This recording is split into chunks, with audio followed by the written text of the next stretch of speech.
नमस्कार दोस्तों, वेलकम। स्वागत करता हूं एक बार फिर से मैं घनश्याम आप सभी का आरएस जंक्शन पर। बात करेंगे आज दिनांक 3 जून 2021 के करंट अफेयर्स पर, जो आपके आरपीएससी और अन्य विविध प्रतियोगी परीक्षाएं जो है उनके लिए काफी महत्वपूर्ण है।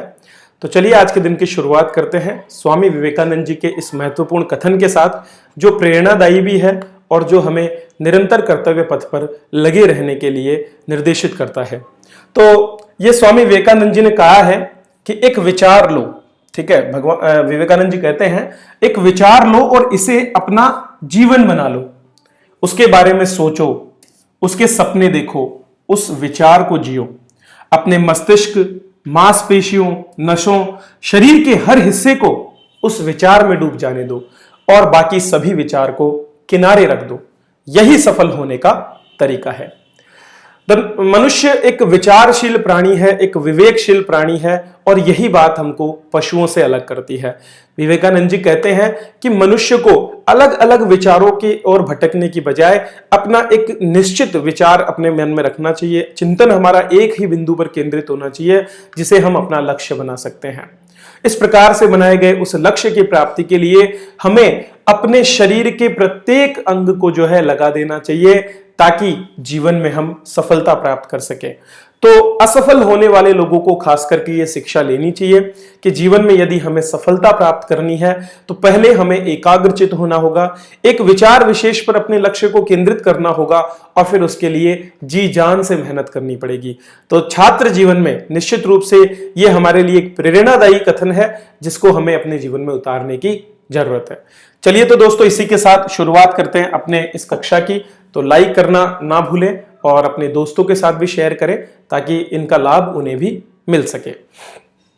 आगे बढ़ने से पहले गुलदस्ता राजस्थान समसामयिक की बुक है जो कि आपके करंट अफेयर्स को कवर करती है। अप्रैल माह का एडिशन अवेलेबल है हमारी एप्लीकेशन आरएस जंक्शन पर, जो कि गूगल प्ले स्टोर पर है। तो आप गूगल प्ले स्टोर पर सर्च करें आरएस जंक्शन, वहां से इसे डाउनलोड करें और वहां से आप इस बुक का लाभ ले सकते हैं। चलिए शुरुआत करते हैं आज की कक्षा के पहले प्रश्न के साथ। राजस्थान से जुड़ा प्रश्न है। जल जीवन मिशन, इसकी शुरुआत पूरे देश भर में जो ग्रामीण महिलाएं हैं खासकर उनकी स्थिति को सुधारने और लोगों को पेयजल की उपलब्धता सुनिश्चित करने के लिए जो है की गई है। जल जीवन मिशन के कार्यान्वयन के लिए हाल ही में केंद्र सरकार द्वारा जो है राजस्थान को 2021-22 के लिए राशि का आवंटन किया गया और यह राशि है 10,181 करोड़ रुपए। एक बहुत बड़ी मात्रा में राशि दी गई है ताकि ग्रामीण क्षेत्र में रहने वाले लोगों को पेयजल के लिए नल आधारित कनेक्शन दिया जा सके। चलिए इस पर थोड़ा सा विस्तार से चर्चा कर लेते हैं। 15 अगस्त 2019 को प्रधानमंत्री श्री नरेंद्र मोदी द्वारा वर्ष 2024 तक ये लक्ष्य रखा गया है, वर्ष 2024 का। तो 5 वर्षों के अंतर्गत सभी ग्रामीण घरों को नल से पीने का साफ पानी पहुंचाने का उद्देश्य रखा गया और जल जीवन मिशन की घोषणा की गई। इसका मूलभूत उद्देश्य था ग्रामीण क्षेत्र की जो महिलाएं और बालिकाएं हैं जिन्हें काफी किलोमीटर दूर जाकर के पानी लाना पड़ता है और जो उनके जीवन और सेहत के साथ खिलवाड़ था, उसे सुधारना। इसके अलावा यह भी इसका उद्देश्य है कि गांव में कोई भी घर पीने के पानी के नल कनेक्शन से वंचित ना रहे और वो भी साफ पानी जो कि उनके सेहत पर दुष्प्रभाव ना डाले। तो उस समय देश में स्थिति थी, गांव में स्थित कुल जो 20 करोड़ घर हैं, लगभग 20 करोड़ के करीब ये घर हैं, उनमें से केवल 3.23 अर्थात 17% घरों में ही नल के पानी की सुविधा उपलब्ध थी। इस मिशन को शुरू करने के बाद में पिछले 2 वर्षों में मई 2021 तक यह संख्या बढ़कर 7.50 करोड़ हो चुकी है, यानी कुल ग्रामीण घरों का 39% जो क्षेत्र है वो इसके अंतर्गत कवर हो चुका है। तो निश्चित रूप से ये एक सुखदायी स्थिति है जहां पर अब हमारे ग्रामीण क्षेत्र के निवासियों को भी पीने का साफ पेयजल घर बैठे मिल रहा है। जल जीवन मिशन जो है इसके अंतर्गत अब तक गोवा, तेलंगाना, अंडमान और निकोबार द्वीप समूह तथा पुडुचेरी में हर घर जल की स्थिति बन चुकी है, अर्थात ये ऐसे राज्य और संघ शासित प्रदेश हैं जहां पर हर ग्रामीण घर में नल से पीने के पानी की सुविधा उपलब्ध हो चुकी है। वर्ष 2020-21 में अगर राजस्थान की बात करें तो राजस्थान में 20 लाख लोगों को लक्ष्य लिया गया था कि उन्हें पेयजल की व्यवस्था उपलब्ध कराई जाए, लेकिन इसको प्राप्त नहीं कर पाए और केवल मात्र 6.81 लाख घरों को ही नल के पानी के कनेक्शन मिले हैं। इसी चीज को देखते हुए राजस्थान में जल जीवन मिशन में तेजी लाने के लिए 2021-22 के लिए राज्य ने 30 लाख घर, 2022-23 और 2023-24 के लिए क्रमशः 35 और 16.75 लाख घरों की योजना बनाई गई है। और इससे उम्मीद करते हैं कि 2024 तक राजस्थान में भी हर घर जल जो है इसकी स्थिति बन पाएगी। चलिए आगे बढ़ते हैं और बात करते हैं हमारे अगले प्रश्न की ओर। यह भी साफ जल से ही जुड़ा हुआ है। दरअसल पुणे में स्थित CSIR NCL जो इंस्टीट्यूट है उसके द्वारा जल को जीवाणु रहित बनाने के लिए एक नई हाइब्रिड कैविटेशन टेक्नोलॉजी विकसित की है जिसको नाम दिया गया है स्वास्तिक। स्वास्तिक नामक इस टेक्नोलॉजी का प्रयोग करके न केवल विज्ञान के विभिन्न जो एप्लीकेशंस है उनके माध्यम से, बल्कि भारत में जो आयुर्वेद का प्रचलन है उसमें स्थित तरीकों का मिश्रण करके और जल को साफ करने की, जल को जीवाणु रहित बनाने के प्रयास किए जा रहे हैं। तो इसके बारे में थोड़ा सा जानकारी हम ले लेते हैं।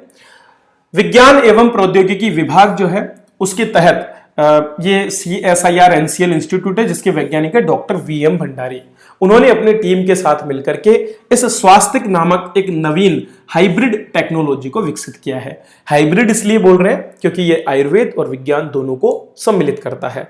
इसमें प्रेशर रिडक्शन अर्थात जो कैविटेशन की प्रोसेस है उसके माध्यम से तरल या जल को उबालते हैं और यह रोगाणुरोधी गुणों वाले प्राकृतिक तेलों को भी अपने आप में सम्मिलित करता है। अर्थात जो आयुर्वेद में विभिन्न तेलों का वर्णन है उनका भी प्रयोग इसमें किया जाता है ताकि जीवाणुओं को नष्ट किया जा सके।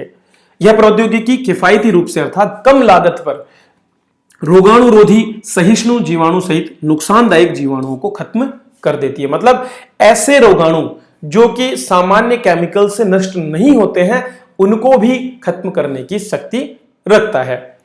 यह न केवल पानी को पूरी तरह से विसंक्रमित करता है अर्थात डिस्टरलाइज कर देता है, कोई भी किसी भी प्रकार का जो उसमें रोगाणु है उसको खत्म कर देता है और उसके लिए आयुर्वेद के भारतीय पारंपरिक ज्ञान को भी सम्मिलित करता है।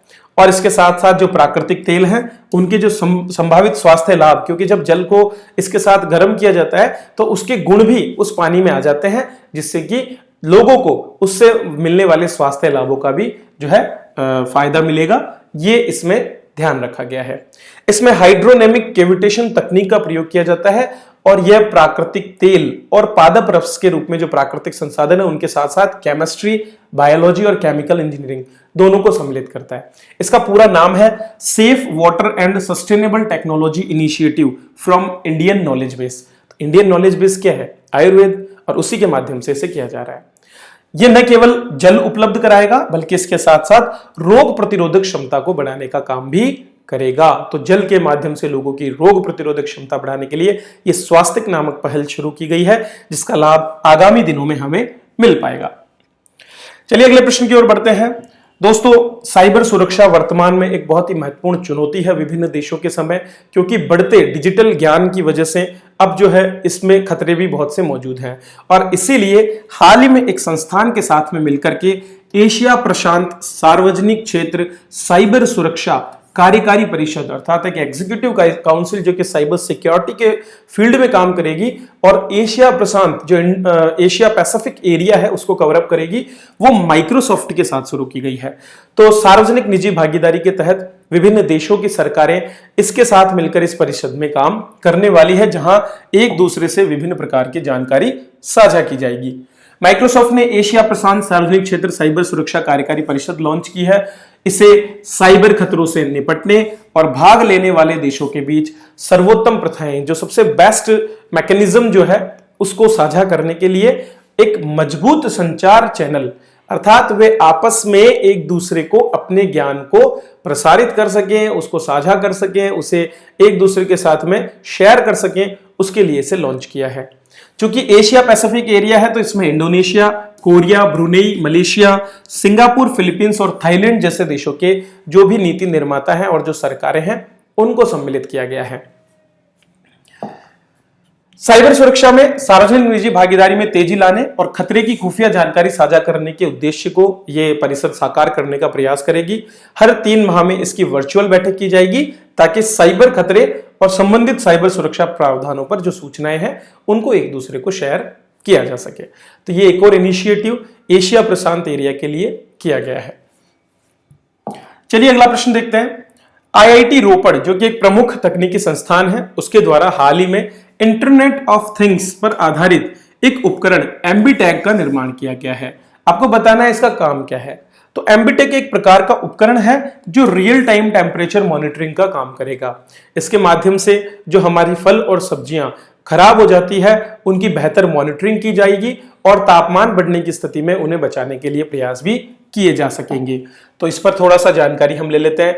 चूंकि ये इंटरनेट ऑफ थिंग्स पर आधारित उपकरण है तो निश्चित रूप से ये एक एडवांस वर्जन है और एम्बीटेक उपकरण जो है ये खराब होने वाले उत्पाद जैसे कि टीके, विभिन्न प्रकार के जो कृषि उत्पाद होते हैं, यहां तक कि शरीर के अंग और रक्त के संचार के दौरान उनके आसपास का जो तापमान है उसको दर्ज करने का काम करेगा। यह यूनिवर्सल सीरियल बस अर्थात यूएसबी टेक्निक पर काम करेगा। तो इसी तरह का एक डिवाइस है, जैसा यूएसबी डिवाइस होता है उसी तरह का, और लगातार ये जो है टेम्परेचर को चेक करता रहेगा। तो यह कोल्ड चेन प्रबंधन के लिए भारत का पहला स्वदेशी तापमान डेटा लॉगर है जिसे किसी भी सिस्टम में लगा करके और डेटा को प्राप्त किया जा सकता है। दरअसल ये पहली बार नहीं है जब इस तरह की किसी उपकरण का निर्माण किया गया है। दरअसल भारत विदेशों से इन उपकरणों को आयात करता रहता है जिनकी जो सीमा है वो 30 से 60 दिन होती है, लेकिन पहली बार 90 दिन से अधिक अवधि के लिए ये जो रियल टाइम मॉनिटरिंग जो सिस्टम है वो काम कर पाएगा। तो एक बार रिचार्ज करके इसे 90 दिनों तक काम में लिया जा पाएगा। और इसीलिए चूंकि ये आत्मनिर्भर भारत के अंतर्गत बनाया गया है तो स्वदेशीकरण को जोर देने का काम भी ये करेगा। तो जब भी तापमान पूर्व निर्धारित सीमा से ऊपर जाएगा, -40 से लेकर +80 डिग्री, मतलब आप देखिए टेम्परेचर की रेंज कितनी ज्यादा है। धरती पर पाए जाने वाले जितने भी तापमान के वेरिएबल्स हैं उनमें ये काम कर पाएगा। जो भी डेटा ये इकट्ठा करेगा उसे कंप्यूटर को यूएसबी से जोड़ करके हासिल किया जा सकता है। आने वाले समय में भारत में इसके प्रचलन के बढ़ने से जो है विदेशों से होने वाला जो आयात है उस पर भी निर्भरता को कम किया जा सकेगा। चलिए नेक्स्ट प्रश्न देखते हैं।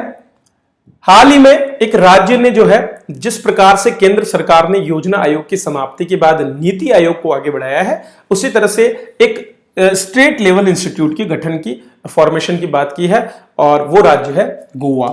तो गोवा द्वारा इस इंस्टीट्यूट का निर्माण किया गया जिसका नाम रखा गया है Goa institution for future transformation, GIFT। Gift नाम से यह इंस्टीट्यूट नीति आयोग की तर्ज पर गोवा सरकार ने बनाया है। नीति आयोग की तरह ही यह जो है नीति निर्णयन और निर्माण में सरकार की सहायता, सलाह और मार्गदर्शन का काम करेगा। तो एक सलाहकारी संस्था के रूप में इसका काम होगा सरकार को विभिन्न प्रकार के मुद्दों पर सुझाव देना। राज्य का मुख्यमंत्री इस नए निकाय का अध्यक्ष होगा, जैसे कि योजना हमारे जो नीति आयोग है उसके अध्यक्ष प्रधानमंत्री हैं। स्वायत्ता प्रदान करने के लिए इस इंस्टीट्यूट को संविधान के अनुच्छेद 309 द्वारा समर्थन भी प्रदान किया जाएगा। संस्थान अपने सतत विकास लक्ष्य अर्थात जो SDG गोल्स है, जो कि 17 गोल है और 169 जिसमें लक्ष्य रखे गए हैं, उसके और विजन 2030 को प्राप्त करने के लिए सरकार की निगरानी करेगा और मार्गदर्शन भी करेगा कि हमने कितनी आगे अभी तक कदम बढ़ाए हैं और कितनी आवश्यकता है। 2025 तक ये प्रति व्यक्ति आय को दोगुना करने पर भी काम करेगा। अब बात करें गोवा की, तो गोवा ने राज्य योजना बोर्ड को 1 अप्रैल 2017 से भंग कर दिया था। मनोहर पर्रिकर की जो सरकार थी उसके द्वारा यह कदम लिया गया था। तो अब इसके बाद 4 सालों बाद में इस GIFT अर्थात गिफ्ट नामक इंस्टीट्यूट को स्थापित किया गया है जिसका लाभ जो है सरकार को गोवा में प्राप्त हो पाएगा। तो ये थे दोस्तों आज के करंट अफेयर्स जिन पर मैंने चर्चा की। उम्मीद करता हूं मैंने आपकी पूर्ण रूप से आपको संतुष्ट किया होगा। तो अगर हाँ तो आप लाइक करें इस वीडियो को, कोई कंजूसी ना करें, शेयर करें अपने दोस्तों के साथ और हमारे चैनल को जरूर सब्सक्राइब कर लें ताकि सभी इंपॉर्टेंट वीडियोस आपको प्राप्त होते रहें। चलिए इसी के साथ मैं आपसे विदा लेता हूं, मिलते हैं अगले वीडियो में, तब तक के लिए धन्यवाद।